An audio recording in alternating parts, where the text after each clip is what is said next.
Jornal Agora é Sério, corre com nós, o Corre de Nós, nesse dia 24 de setembro, olha só, os guardiões da natureza fizeram um mutirão na cachoeira do Palomar para fazer a limpeza. Fiquem aí com as imagens.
Guardiões da Palomar, tá, amigo?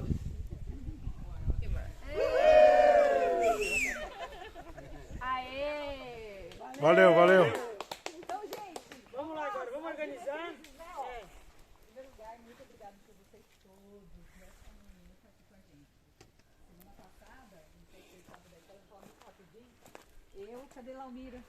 Laumira tá pra dentro, ela já tá lá pra dentro. Eu, Laumira, Anne, chegamos aqui porque a gente não conhecia a cachoeira e ela mora há 20 anos, vocês estão sabendo, né? A cachoeira tá tomada por lixo, eu também. Aí eu falei assim, vamos lá visitar. A gente acabou de inaugurar um ecoponto ali no Macu.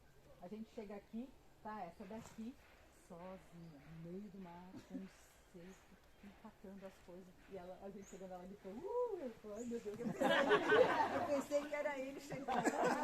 Poxa, eu sabia, a gente com medo, né? Entrando lá, vendo tudo aqui. Eu falei, aí a gente chegou, ela disse, tô sozinha aqui.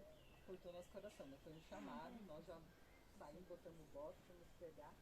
E em 6, ele, amigo, estava do outro lado. Os dois amigos, um estava do lado, outro no outro, eles não sabiam que eles estavam juntos, né? Era uma coisa mais ou menos. Nós estávamos bem distantes um do outro. E a gente acabou se encontrando, veio depois chamada. Aí veio o marido, já veio junto, já veio a esposa e éramos 6, né? Na semana passada. Isso é uma novela, não é? Não sei, senhora, hein? 50 sacos de 200 litros a gente tirou. Eu vi umas fotos. Saiu muito lixo. Caçamba de lotado. E aí foi muito bacana, porque a gente começou a divulgar e, cara, vocês estão aqui, é uma felicidade muito grande, né?